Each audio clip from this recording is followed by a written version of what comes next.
Okay, I'm back to finish this up with a fresh perspective, which is kind of nice.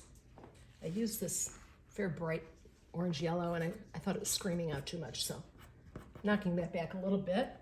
And what I'm going to be doing is taking a sponge and softening a little bit. I don't want to lose the pretty detail that I have in here. This is where the pastel sort of skipped on the background comes through, but I do want to soften some of these edges. And I do like using sponges lately to do that, sort of send some color back in the distance. It's just a great way of taking care of edges. Sometimes use my finger. I'm working on UArt 400, by the way, which is a nice texture. I just don't want to get too much into getting crazy with the softness back in here. Just want to knock all that back a little bit. And then what that does is open up the tooth a little bit more for me. I can come back in. I'm going to go a little cooler with this sort of teal. Send all that back a little bit. Just skimming a little of that in here. And a few bright touches that will really pop these little bits of delicate mark making now against that soft smeared background will have a lot more impact. And I don't want that background to be too busy. It's full of color, but I do want to simplify. I'm going to come back in right now. Oh, by the way, this was my sponge that I was using. It's a little wedge sponge, actually a makeup sponge, and you can find it on Amazon called called artist sponges, but then the fine print tells you that they're for makeup artists, and they're pretty inexpensive. You can buy a bag of 100 for $12. I'm going to come back in and get into this sky and lighten up a little bit. We know as the sky comes down towards the horizon, it becomes lighter, although that is way too light. Here's another blue violet that I had that I was using in here, and that is way too dark. So I'm going to find something that's just right in between. That is sort of a blue-gray and not quite as light in value, much better. That just works better with that sort of a warm blue-green sky I put in. So I'm going to make some marks, finish this up. And I'm doing negative painting, so those tree trunks that I had laid in quickly, I can go in between now and create some nice little air spaces in between. Can skim up and just let it just trail off, so I'm seeing that background color, that darker blue, because the sky goes from darker up on top to lighter. And I do like that sort of gray, moody sky in this scene. And I will come back in and do some a little more delicate drawing towards the end to get those trees to make a little more sense. Sometimes I'll just touch a sky hole just to knock back the edges of it so it's not quite so sharp. And note that they're always geometric shapes. They're in between branches that are laying back and forth over each other, or leaves. And so they create not circles and not necessarily squares, but usually like some sort of triangular geometric shape. So using the broad end of a pastel is a really great way to get that done. I'm looking to see if there's any breaks in the trees down here where I see the light coming down further.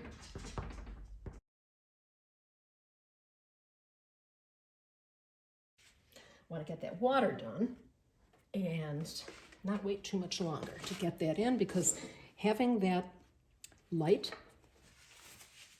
which is the focal point of the painting, is going to inform everything else around it. So I have enough information now to come back in and start skimming in that water. So this is the fun and exciting part. I have a Diane Townsend white from the Tirage set. It's a real nice chunky pastel. I keep it in the wrapper just because I sort of like the feel of it. But I'm saving that for the brightest little sparkles. That is sort of a true white. So note that in real life, there are many, many, many different whites. There's blue whites, there's lavender, a yellow. This actually was the lightest value in the greens. So I have a whole array of whites in my hand that are everything other than bright white. I'm going to start with just some of the darker values that I have. This is sort of a white gray, and I'm thinking in terms of this top surface and how it skips along, then it moves down this ledge.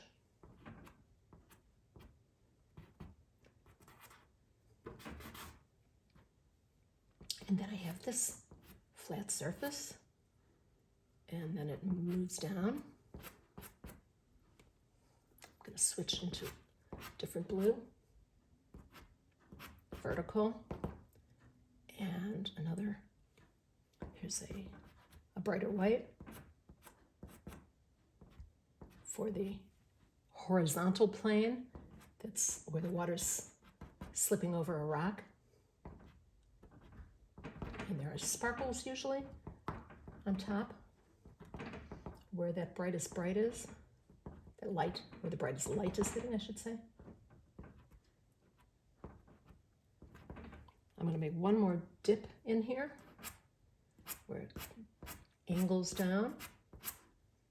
Really, really light touch. And I can skim right over this just so lightly. Don't try to draw every line.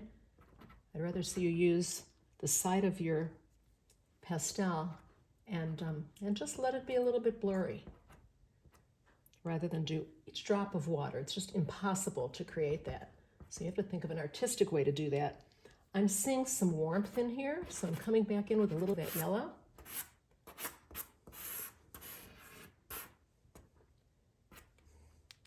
Coming back in with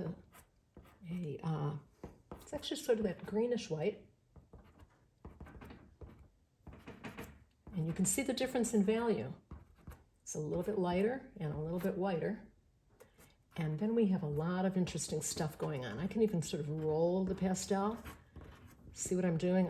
I'm actually just skimming it, rolling it along here to create some sort of abstract, unusual marks. I can easily go over them if they're not quite right.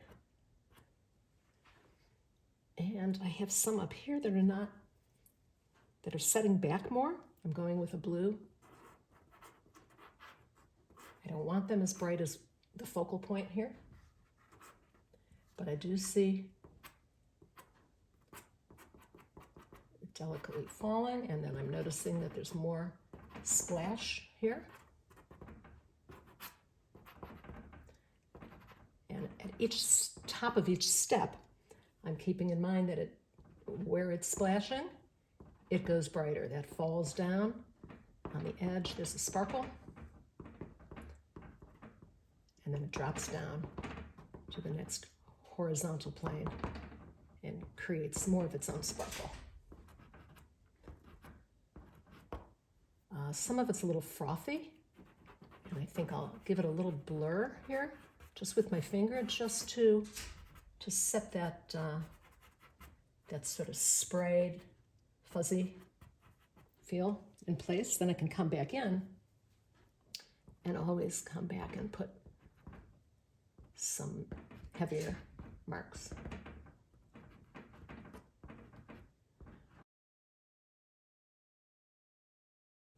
And back to, this is sort of a lavender-y, it has more pinky in it. Standing back to take a look, and I like what's happening. I see back here there's a little bit of a rolling part of the stream, and I want to be sure to get that. Very important to stand back when you're painting. And I do like where I've softened it. It's almost blending in and becoming sort of a lavender, but I kind of like the effect.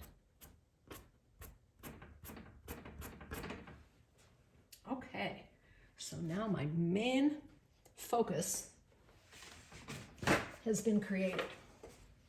Let's see where I can finish it up and fine tune a little bit. But now the water comes right up to the edge of that rock. We're seeing the cascades coming down, and I'm leaving some of that rock that was underneath. I'm going to come back in here and use my Diane Townsend wonderful chunk of pastel, this tirage.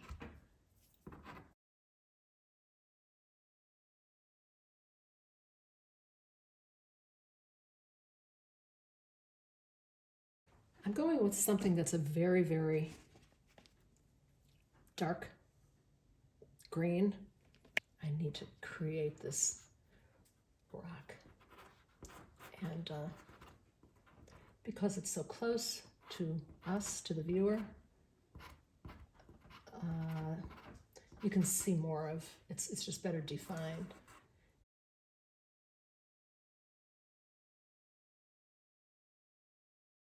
Coming back in with a few dark marks wherever I need a little oomph.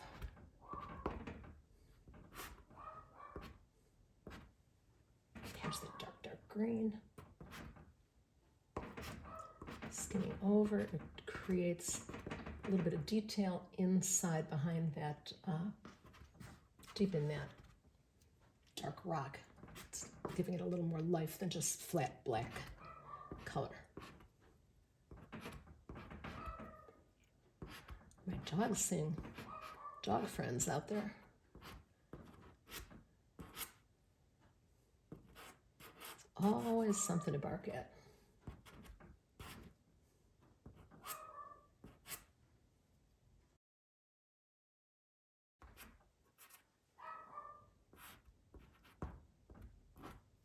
Back to this light lavender. Actually going to pick up something that's a little darker in value. Here's the difference. Just a little bit darker. To come over to this side.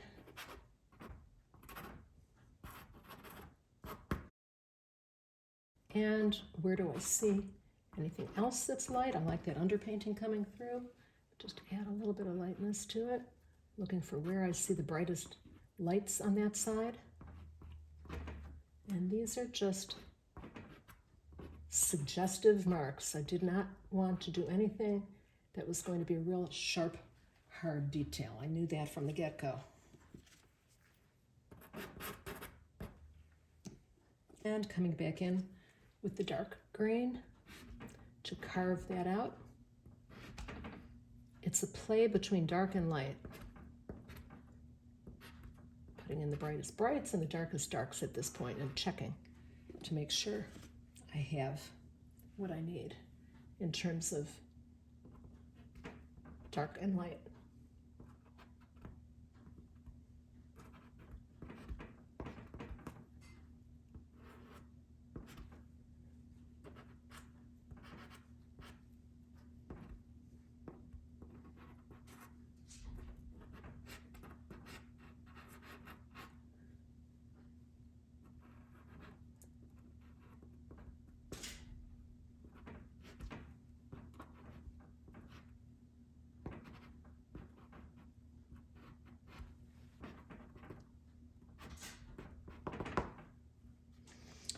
Okay, I'm going to finish up.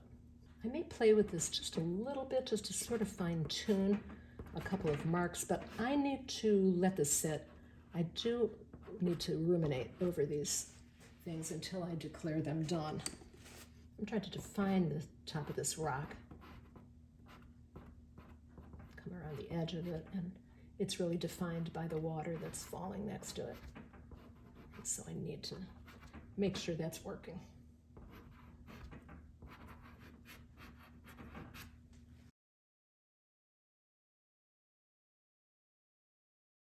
And finally, I am going to come back in with the tree trunks, and I'm going to be using a black new pastel.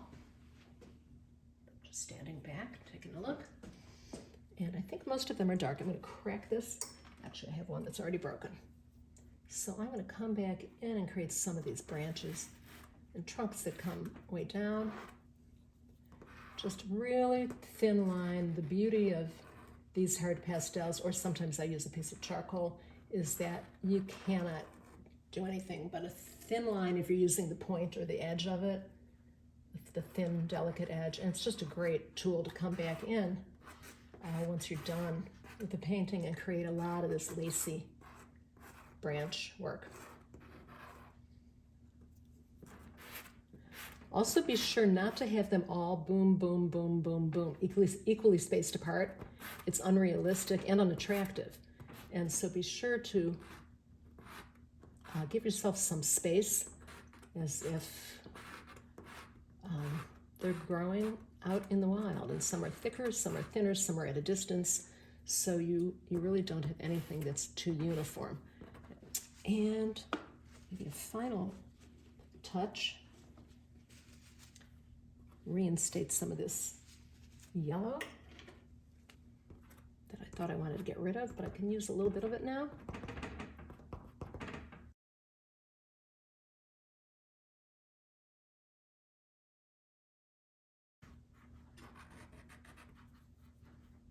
Certain trunks that I think are more important players than others.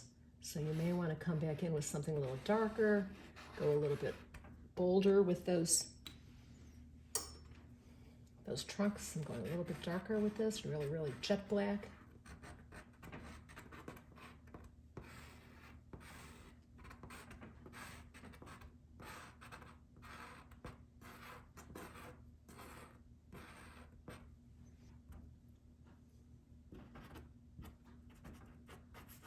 Okay, I'm going to call this done for now. I will be taking a look at it and tweaking it a little bit, but I'll show you whatever it is that I did to change this up. Hope you enjoyed watching, and feel free to comment, message me, email me, send me a picture of what you did. I'd be happy to take a look at it and give you a little critique. So don't hesitate to do that. Always happy to help. All right, thanks for watching. I'll post the picture as soon as it's done at the end of this video. Thank you. See you next time.